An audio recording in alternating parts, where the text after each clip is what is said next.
remplis les ombres pour qui t'attendent. Dans ma destinée, Seigneur, j'ai goûté d'année en année ta fidélité. Car dans les jours sombres, tu fus mon soutien. Tu remplis les ombres pour qui oh Seigneur Jésus, oh Seigneur Jésus, ma seule espérance. Jusqu'ici toujours tu m'as assisté. Tu seras ma force et ma délivrance jusqu'au grand matin de l'éternité. oh Seigneur Jésus, oh Seigneur Jésus, ma seule espérance. Jusqu'ici toujours tu m'as assisté. Tu seras ma force et ma délivrance jusqu'au grand matin de l'éternité.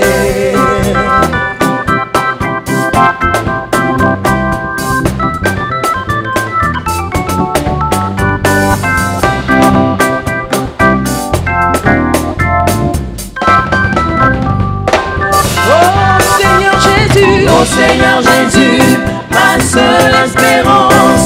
Jusqu'ici toujours tu m'as assisté. Tu seras ma force et ma délivrance jusqu'au grand matin de l'éternité.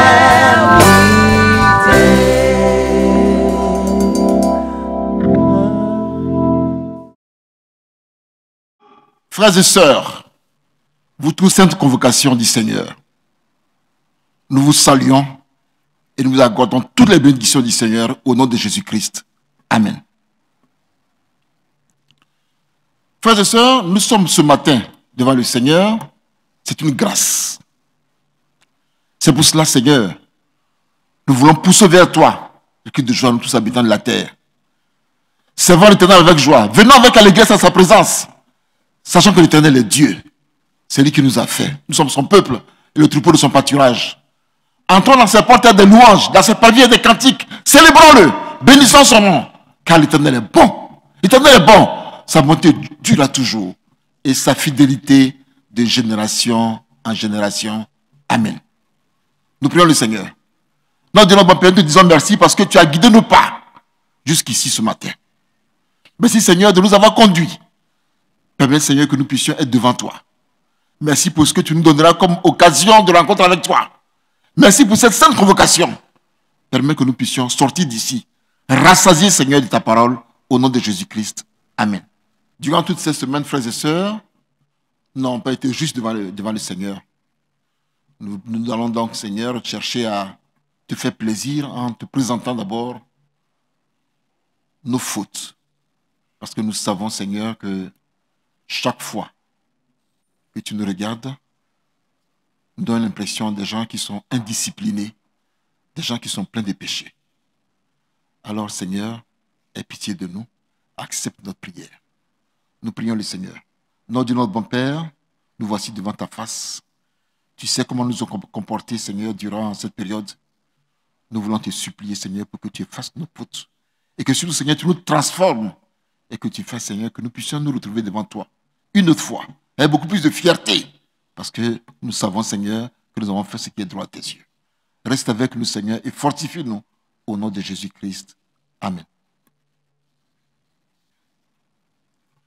Nous allons passer aux lectures bibliques. Nous avons donc 3 lectures pour ce matin. Dans Genèse, dans 1 Corinthiens et dans Luc chapitre 24. D'abord dans Genèse.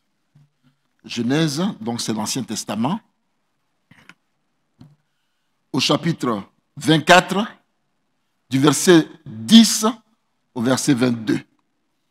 Genèse, chapitre 28, du verset 10 au verset 22. Jacob partit de Beersheba et s'en alla à Charan. Il arriva dans un lieu où il passa la nuit, car le soleil était couché. Il y prit une pierre dont il fit son chevet et il se coucha dans ce lieu-là. Il eut un songe et voici, une échelle était appuyée sur la terre et son sommet touchait au ciel. Et voici, les anges de Dieu montaient et descendaient par cette échelle. Et voici, l'Éternel se tenait au-dessus d'elle. Et il dit, « Je suis l'Éternel ton Dieu, le Dieu d'Abraham ton père, et le Dieu d'Isaac. La terre sur laquelle tu es couché, je la donnerai à toi et à ta postérité. Ta postérité sera comme la poussière de la terre. Tu t'éteindras à l'Occident et à l'Orient, au septentrion et au midi. Et toutes les familles de la terre seront bénies en toi et en ta postérité. Voici, je suis avec toi.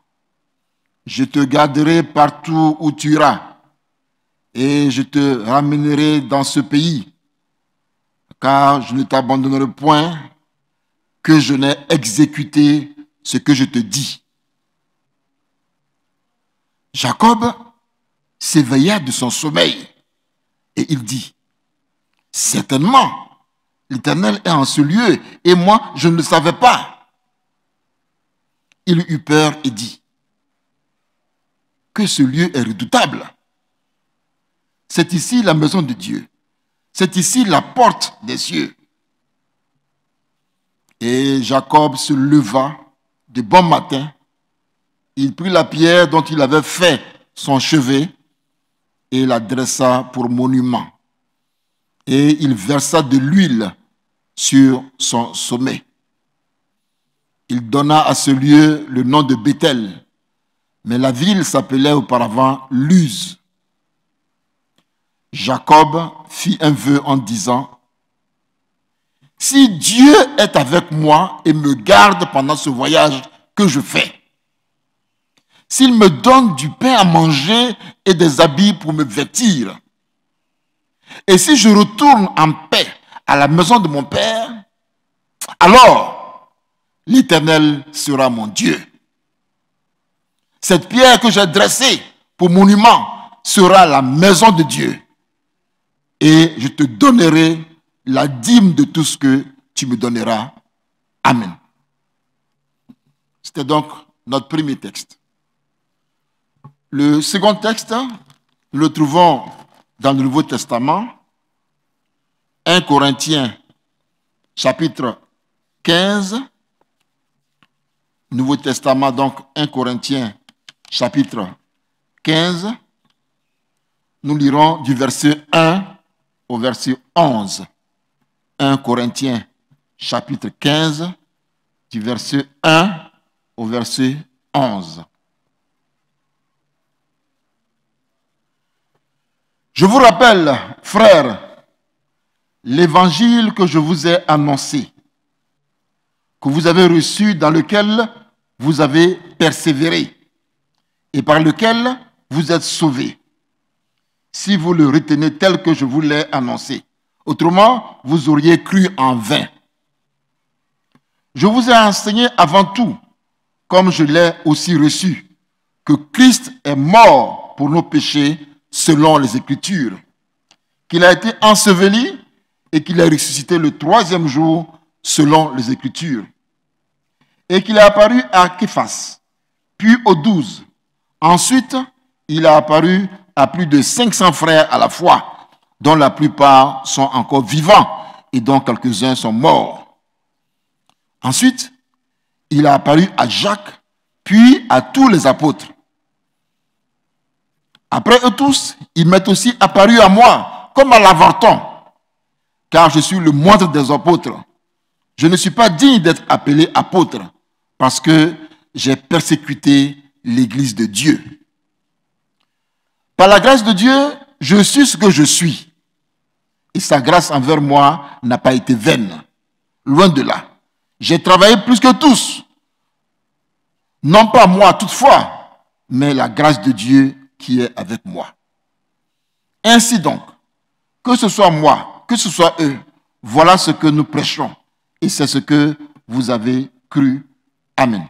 Le dernier texte, nous le trouvons toujours dans le Nouveau Testament, au livre, n'est-ce pas, de Luc. Luc, chapitre 24.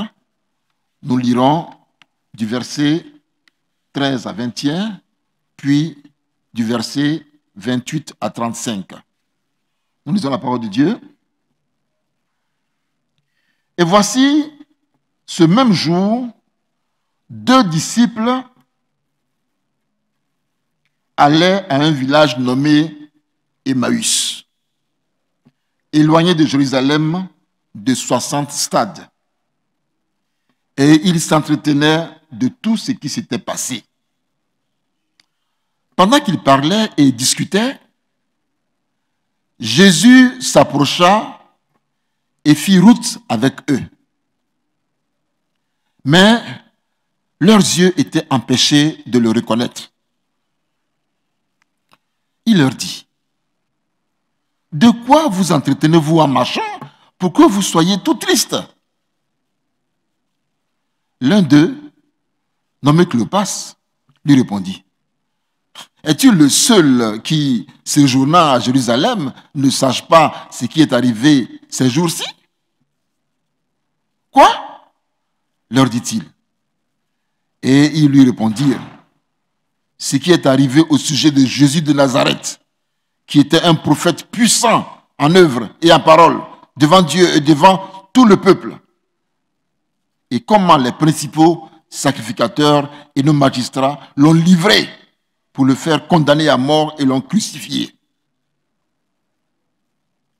Nous espérions que ce serait lui qui délivrerait Israël.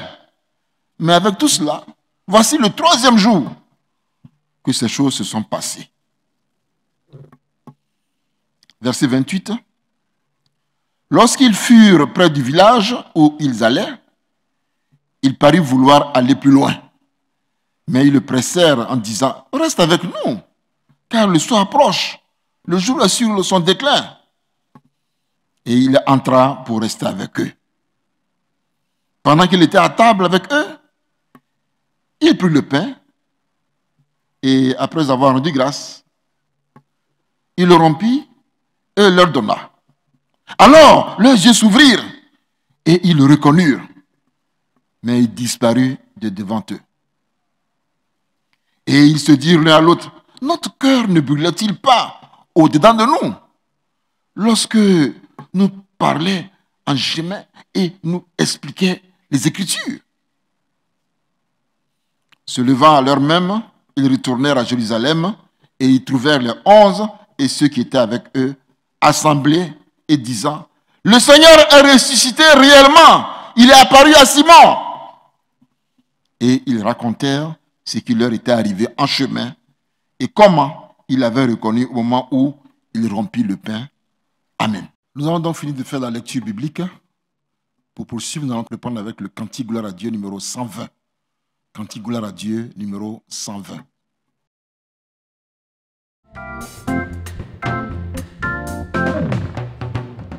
Tu dors dans ce tombeau, Jésus mon frère, ils l'ont fermé d'un sceau, Jésus mon Dieu, Jésus est ressuscité, pour toujours l'ont fait dominer, comme lui tous les fils du Père s'envoleront dans la lumière.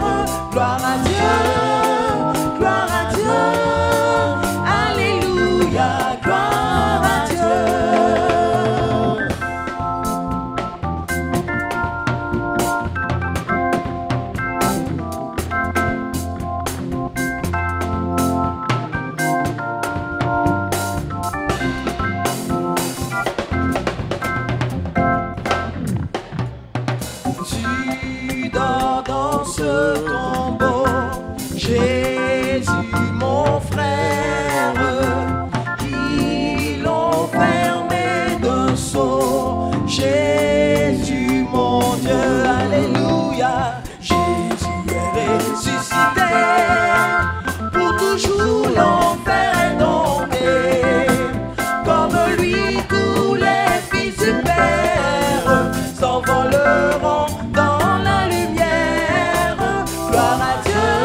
Nous allons, avec l'Esprit de Dieu,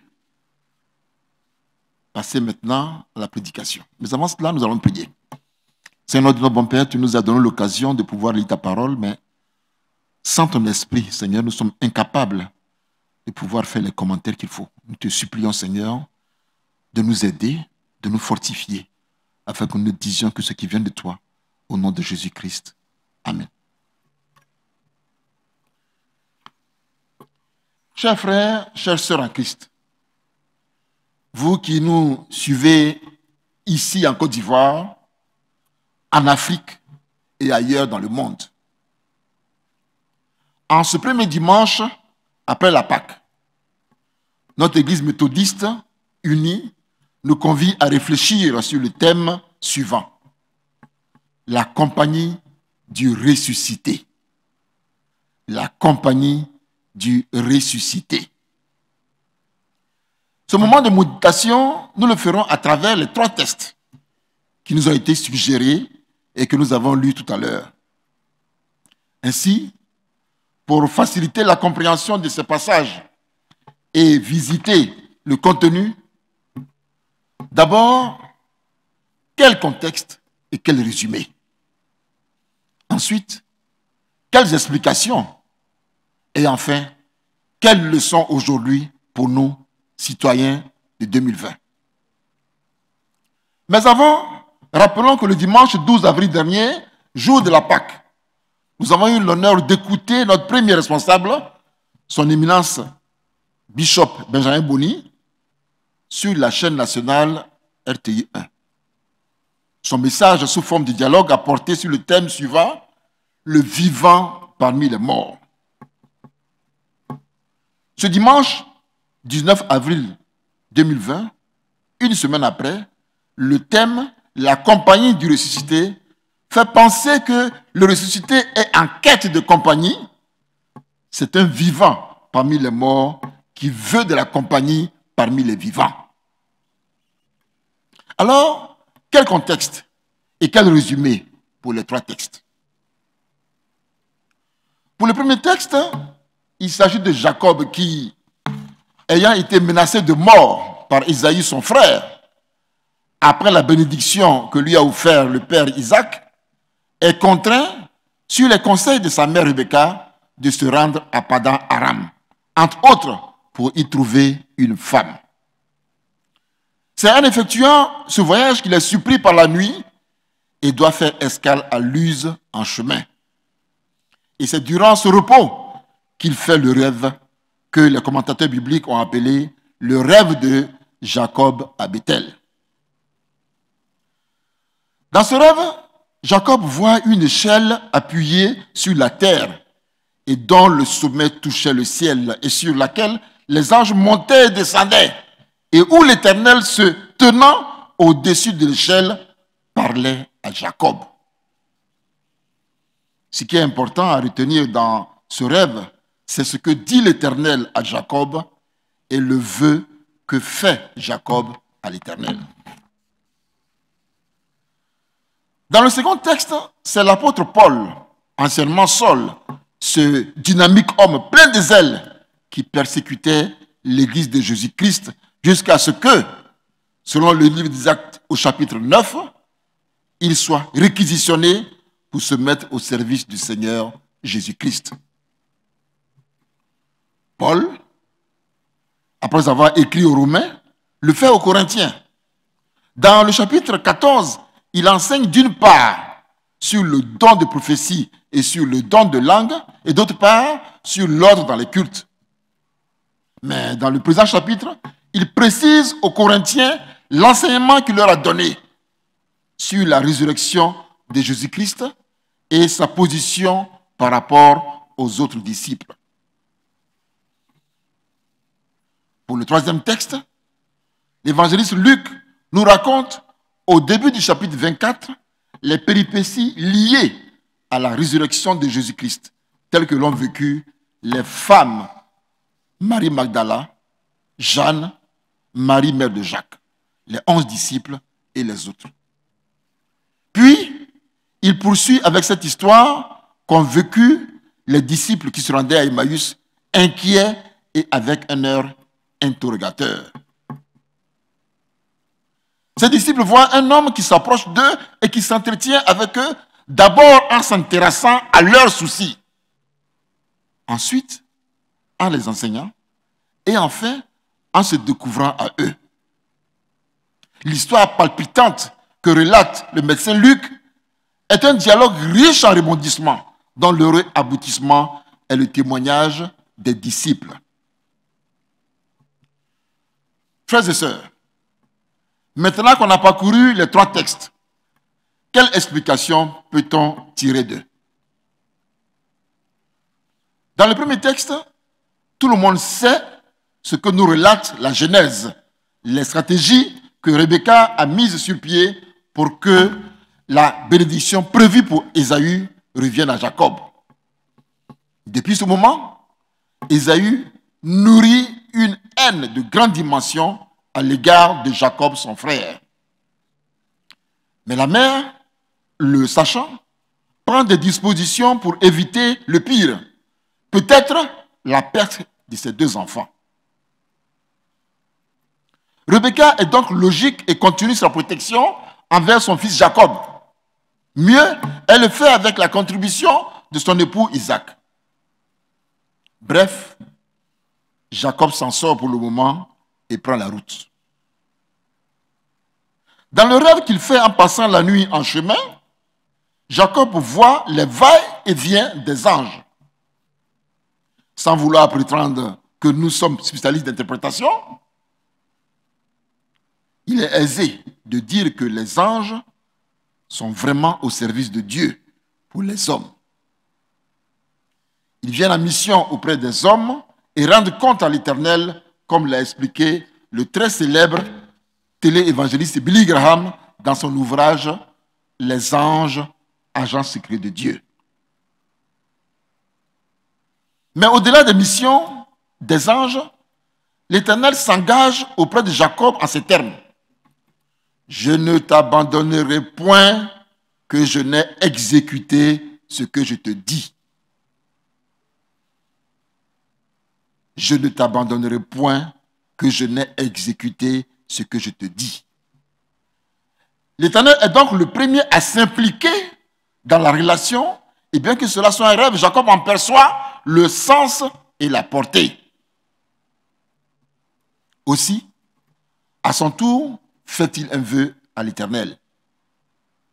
C'est donc une relation de réciprocité, d'engagement. Jacob, qui sait certainement que l'Éternel parle tantôt d'une manière, tantôt d'une autre, Job 33, verset 14, a pris son rêve au sérieux. Il a saisi la main que l'Éternel lui a tendue en prenant le premier l'initiative de cette relation. Dans le deuxième texte, c'est l'apôtre Paul qui revient sur l'enseignement dispensé aux Corinthiens afin que ces derniers ne dérapent pas ou ne se fassent pas absorber par toutes les tendances et les idéologies mondaines de cette époque. L'apôtre Paul, tout en soulignant le travail ardu, important et méticuleux qu'il a exercé, fait preuve d'humilité. Reconnaît que ce qui a été fait est l'œuvre de la grâce du Seigneur et que par conséquent, il n'a aucun mérite. Le souci du suivi de Paul sur l'ensemble des communautés converties est remarquable. C'est encore une question de relation entre un porteur de la parole et ces nouveaux convertis, pouvons-nous dire. Dans le troisième texte, Jésus-Christ est ressuscité et le bruit a plus ou moins commencé à courir suite au témoignage des femmes.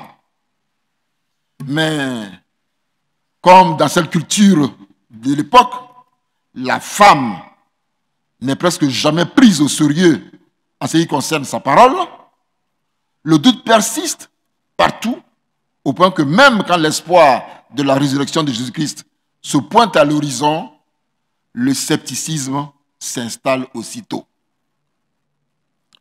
Les deux disciples qui vont donc à Emmaüs n'imaginent pas qu'ils vont faire une rencontre spéciale. Quand Jésus-Christ s'approchait d'eux, ils ont dû penser que c'est un intrus. Et pire, une personne qui ne s'intéresse à rien, puisqu'il semblait ne même pas être au courant de l'actualité de la région, à savoir la mort et la probable résurrection de ce Jésus-Christ connu pour ses miracles. La relation d'amitié que tissent les deux disciples et cet inconnu oblige ce dernier à accéder à leur demande de partager encore du temps ensemble. Et c'est dans cette relation que l'apothéose se découvre, la vue face à face du ressuscité. Frères et sœurs, nous avons ainsi présenté les contenus et les résumés des 3 textes pour faciliter la compréhension. Mieux, nous avons pris soin d'expliquer ce que veulent dire ces textes. En passant en revue tous ces textes, en les analysant, il apparaît un dénominateur commun. La relation. La relation. Relation entre Jacob et Dieu. Relation entre l'apôtre Paul et ses frères et sœurs de Corinthe. Cette ville chère, très riche, mais corrompue dans le monde antique, devenue plus tard le grand centre commercial de Grèce. Relation entre Jésus-Christ et ses disciples. Dans ces 3 cas, c'est la relation qui a lié les uns aux autres ou l'un à l'autre, qui a favorisé le contact et développé dans une certaine mesure l'intimité entre les personnages. Avoir une relation avec une tierce personne, surtout une bonne relation, développe la confiance et facilite les rapports au point que tout l'entourage peut en profiter. De plus en plus, beaucoup d'étudiants en quête d'emploi disent leur sésame suivant: relation vaut mieux que diplôme. Pour avoir un compagnon ou de la compagnie, il faut bien tisser des relations pour faciliter le rapprochement. Mais la parole de Dieu n'est pas une fable ou juste une histoire. Elle a été écrite pour nous enseigner afin que nous sachions comment nous comporter. C'est pourquoi, frères et sœurs, nous tirerons quelques leçons de ces 3 passages pour édifier nos âmes. L'actualité aujourd'hui, c'est le coronavirus. À notre réveil, c'est le coronavirus. À notre coucher, c'est le Covid-19 et vice-versa. Tout le monde en parle. Même les illettrés qui ne savent pas prononcer le nom de la maladie en parlent. Même les analphabètes qui ne savent pas écrire essaient de dessiner ce virus. Bref, tout le monde s'y est mis.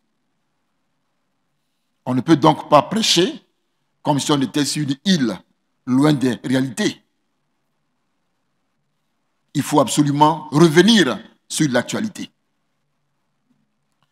Malheureusement, et contrairement au VIH, dont on savait que la contagion ne pouvait se faire que par le sang et les sécrétions diverses, le Covid-19, très contagieux et résistant, peut vivre plusieurs jours dans nos habits, sur les poignées de nos portes, sur tout ce qu'on touche, des livres, cahiers, en passant par les assiettes, les verres et même les cuillères et les fourchettes. De mémoire de septuagénaire, je n'ai jamais entendu parler d'une maladie qui cause tant de dégâts et qui est aussi contagieuse et qui décime des populations par milliers en si peu de temps. Quelle est cette maladie qui nous attend partout, quel que soit notre âge, notre continent, notre niveau actuel, notre statut financier? Ce virus que ceux qui l'ont trouvé ont mis dans la classe des couronnés, à cause de sa forme, est devenu le roi du monde puisque tout le monde prononce ou entend son nom au moins une fois par jour. Cet infime parasite qu'on ne voit pas à l'œil nu, mais qui guette les endroits les plus propices pour s'installer, fait des ravages de tout genre, en tout lieu et sur toutes les espèces de personnes.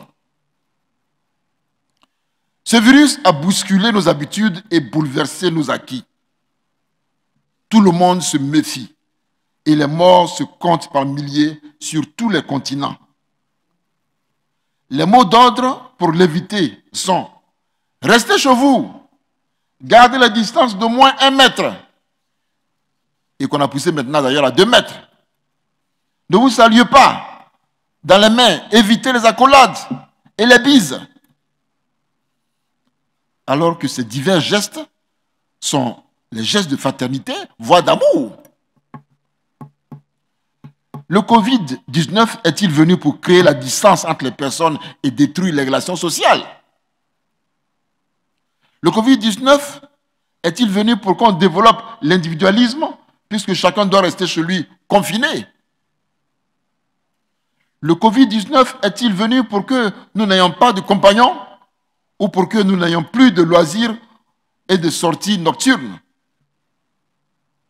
Le Covid-19 est-il venu pour que les restaurants soient fermés même dans la journée et pour que les boîtes de nuit où nous faisions n'importe quoi soient assainies? Le Covid-19 est-il venu pour que nous ne soyons plus en bonne compagnie? Le thème de ce jour est intitulé « La compagnie du ressuscité ». Nous avons dit à l'entame de notre propos qu'on pourrait parler de compagnie du ressuscité comme de compagnon du ressuscité. Plus tard, dans nos explications, nous avons mis en exergue que les 3 textes mettaient l'accent sur la relation. Aujourd'hui, la relation ne doit être que distante, car proche ou physique, la relation ne doit être que distante, car proche ou physique, elle peut entraîner une contagion. Il y a des maisons actuellement où à l'arrivée du père, qui est souvent contraint de se rendre au travail, ou de la mère qui doit acheter des vivres pour la maison, à l'arrivée, avais-je dit, des 2 parents, tous les enfants sont à l'écart. Pas d'accolade, comme d'habitude. Les parents se déshabillent jusqu'à la chaussure avant d'avoir accès à la maison pour éviter la contagion. C'est dire que même au sein d'une même famille, des précautions sont prises pour garder les distances. À ma petite fille de 2 ans et demi, à Macro Elisabeth, à qui je disais 1 mètre, puisqu'elle venait me voir pour l'habituer à tout, agacée par mon histoire de 1 mètre, elle finit par me dire « Je ne mètre pas ». Il faut porter des masques. Il faut se laver les mains régulièrement. Alors que l'on s'est lavé les mains, on touche le poignet de la porte, ou le billet de 500, 1000 francs ou 10 000 francs. Comment pouvons-nous vivre en faisant tant d'attention? Même la ville chinoise d'où est parti le virus craint une récidive, tellement la contagion est facile et rapide. Pouvons-nous être compagnons du ressuscité dans ces conditions? Pouvons-nous être en compagnie du ressuscité quand nous ne travaillons pas? Quand nous n'avons rien à manger? Quand les enfants ne partent pas à l'école? Comment être en compagnie du ressuscité, même quand nos lieux de culte sont fermés? Pouvons-nous être compagnons du ressuscité quand pour organiser les obsèques de nos parents, nous devons les faire en intimité familiale ou confinés? Rien n'arrive que l'Éternel le sache déjà, nous disent les Saintes Écritures. C'est pourquoi nous pensons humblement que cette maladie nous oblige à nous remettre en cause, à réfléchir sur notre mode de vie, sur nos suffisances économiques, sur nos assurances sanitaires, sur nos relations tronquées, sur notre gestion du monde.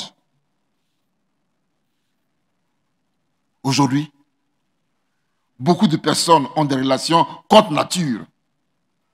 Les homosexuels brandissent leurs droits et veulent adopter des enfants que d'autres devront faire. Aujourd'hui, nous sommes champions de la déforestation, au point que le réchauffement climatique de la planète inquiète les spécialistes. Plus de 2 milliards de kilos de gaspillage alimentaire, rien que pour certains pays par an. Le fossé qui s'agrandit entre les riches et les pauvres pénalise la lutte contre la pauvreté, fait du tort à l'économie et alimente la colère dans le monde, a affirmé Winnie Byanyama, directrice exécutive de Oxfam International. Les 26 personnes les plus riches détiennent autant d'argent que la moitié de l'humanité. Tout est bouleversé. Le monde s'est éloigné des consignes de l'Éternel qui nous a demandé dans le livre de la Genèse 1, à partir du verset 26, de gérer avec sagesse notre monde. Il est vrai que Blaise Pascal a dit « Nous sommes infiniment grands, infiniment petits ». Il est temps que nous puissions mettre en cause notre infiniment grand pour voir effectivement comment, tout en restant grands, nous arrivions à pouvoir rester proches du Seigneur. Ce monde s'est éloigné des actes de solidarité et de fraternité que prône la Bible, et notamment Jésus-Christ dans le Sermon sur la montagne. Les 3 textes que nous avons lus nous invitent à revenir aux exigences de Dieu, qui sont en fait des secrets pour notre réussite. Le premier nous invite à entretenir une intimité avec Dieu afin qu'il se révèle à nous, nous tende la main pour que nous puissions lui faire des vœux.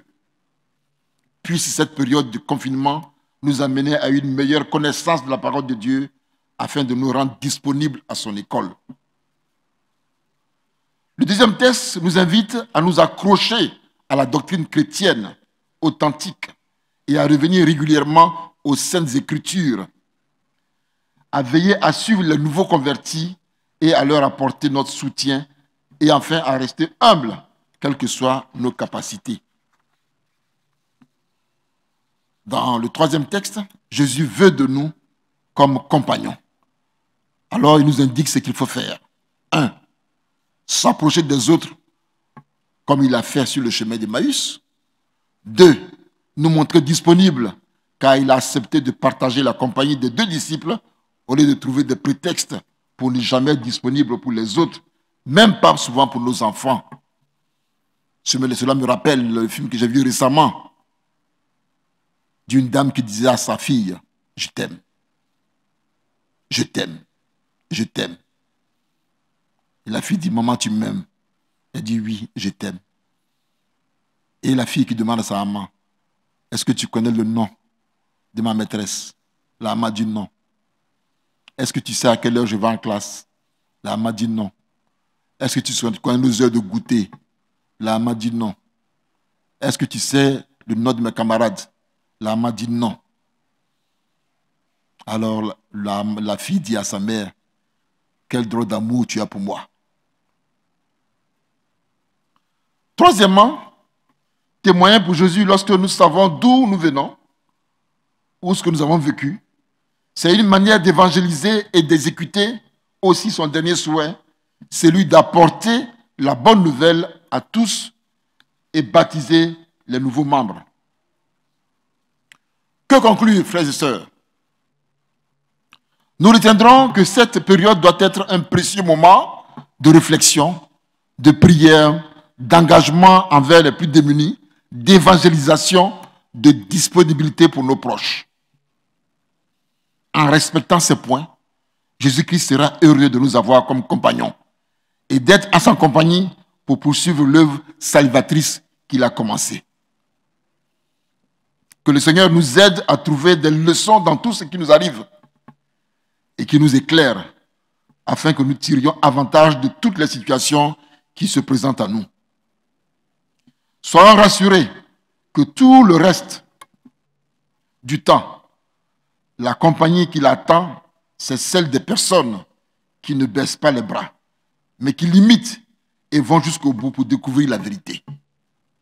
Que notre Seigneur Jésus-Christ nous fortifie dans tous les domaines, au nom du Père, du Fils et du Saint-Esprit. Amen. Frères et sœurs, nous allons maintenant passer à la prière d'intercession. Nous allons avoir 2 sujets de prière. Prier d'abord pour cette maladie qui nous envahit tous. Et ensuite prier pour que la parole de Dieu soit connue de tous. Le Seigneur nous a confié cela comme mission. Nous prions le Seigneur. Notre Dieu, notre bon Père, c'est toi qui sais tout. C'est toi qui as toutes les possibilités. C'est toi qui as toutes les puissances. Tu vois, Seigneur, comment nous sommes affaiblis devant un petit virus qui bouscule toutes nos habitudes. Seigneur, nous voulons te prier d'avoir pitié de nous et d'intervenir, Seigneur, pour que cette maladie puisse s'arrêter. Beaucoup de personnes, Seigneur, innocentes meurent. Beaucoup de personnes âgées meurent. Nous te prions, Seigneur, d'avoir pitié et d'intervenir avec efficacité, parce que nous savons que toi, quand tu le fais avec efficacité. Tu le fais, Seigneur, avec courage. Nous voulons compter, Seigneur, sur toi pour que cette maladie disparaisse du milieu de nous. Nous voulons enfin, Seigneur, te prier pour que tu nous donnes les armes qu'il faut pour l'évangélisation, parce que tu attends de nous que nous puissions gagner des armes pour ton enclos. Seigneur, sois avec nous. Sois avec nous, fortifie-nous. Donne-nous les moyens qu'il faut. Les moyens de tout genre pour gagner, Seigneur, des armes. Parce que le plaisir que tu trouveras, Seigneur, c'est de te rendre compte que nous avons travaillé dans ce sens-là. Aide-nous, Seigneur, à le réussir. Nous t'avons prié, Seigneur, au nom du Père, du Fils et du Saint-Esprit. Amen.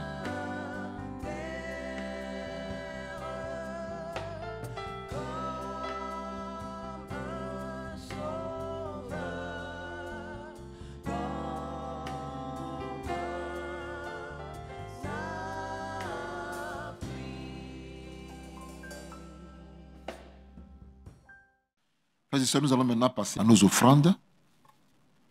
Et comme vous le savez, nous sommes en situation particulière. Nous vous prions donc de faire partir vos offrandes aux numéros qui sont indiqués sur l'écran. Nous profitons de l'occasion pour vous dire que ce n'est pas parce que nous sommes en situation de confinement que les offrandes ne doivent pas être solides. On a besoin encore plus de ça maintenant qu'auparavant, parce qu'il faut absolument toucher les personnes qui en ont besoin, toucher les personnes qui sont démunies.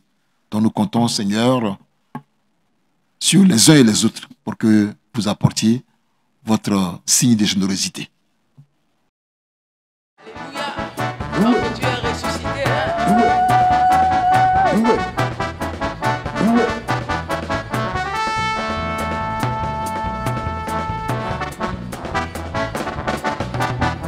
Victoire, victoire. Le Seigneur est vivant.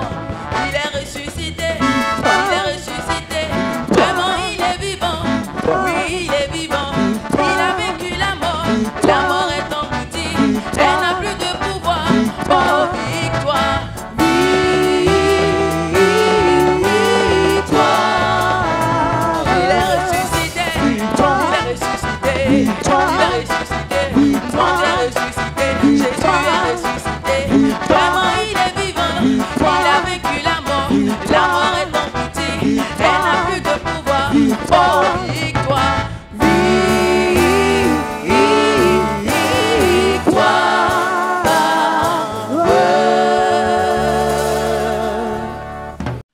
Nous allons maintenant prier pour les offrandes. Seigneur notre Dieu, nous te disons merci parce que tu nous as donné l'occasion de venir devant toi et te présenter le peu que nous avons. Mais toi, Seigneur, tu multiplies même le peu. Nous nous souvenons de ce que tu as fait avec les disciples. Seigneur, multiplie ces dons et permet que nous soyons vraiment présents, Seigneur, à tout point de vue, sur tout le terrain et que ton monde te connaisse. Parce que nous pensons que tu veux te révéler à nous d'une manière ou d'une autre. Bénis, Seigneur, ces offrandes et permet qu'ils soient bien utilisés pour ton règne ici-bas. Au nom de Jésus-Christ. Amen. Cantique, gloire à Dieu, numéro 420. Reste avec nous, Seigneur,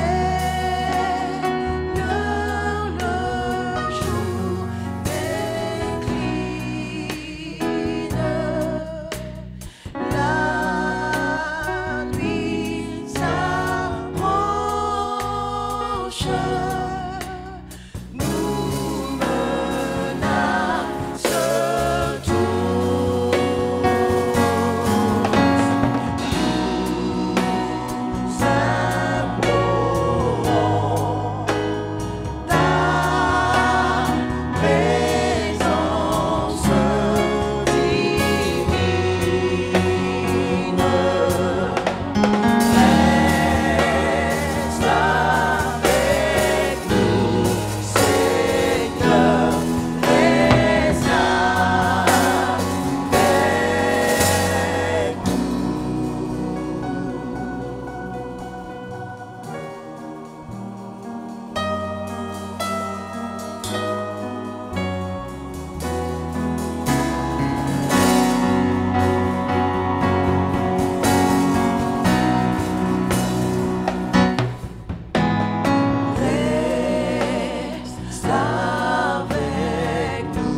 Frères et sœurs, nous avons donc ainsi terminé notre culte.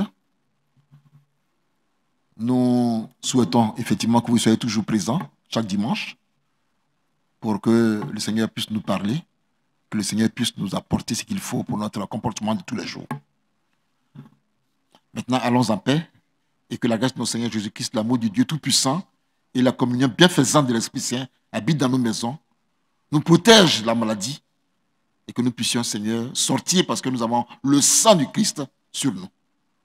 Garde-nous, Seigneur, dans le creux de ta main, au nom du Père, du Fils et du Saint-Esprit. Amen.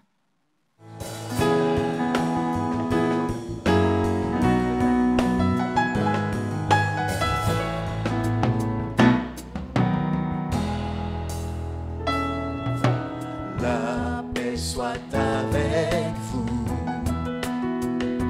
Soyez comblés de joie, d'amour, de bonheur,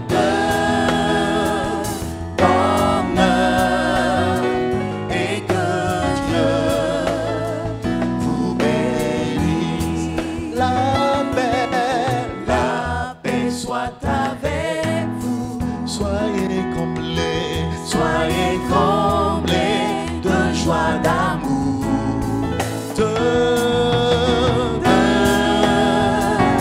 bonheur, et que Dieu vous bénisse.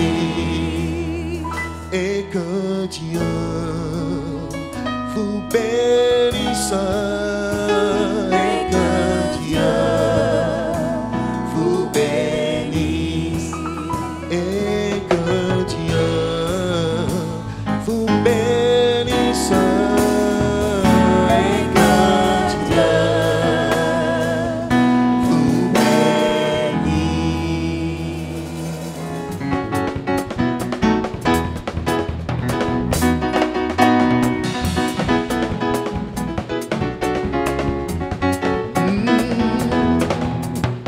La main du Seigneur m'a montré sa puissance. La main du Seigneur m'a fait triompher. La main du Seigneur m'a montré sa puissance. La main du Seigneur m'a fait triompher. La main du Seigneur m'a montré sa puissance. La main du Seigneur m'a fait triompher. La main du Seigneur m'a montré sa puissance. Oh, la main du Seigneur m'a fait triompher. Non, non, non, non, non, je ne mourrai pas, mais je vivrai pour proclamer les œuvres du Seigneur. Non, je ne mourrai pas, mais je vivrai pour proclamer les œuvres du Seigneur.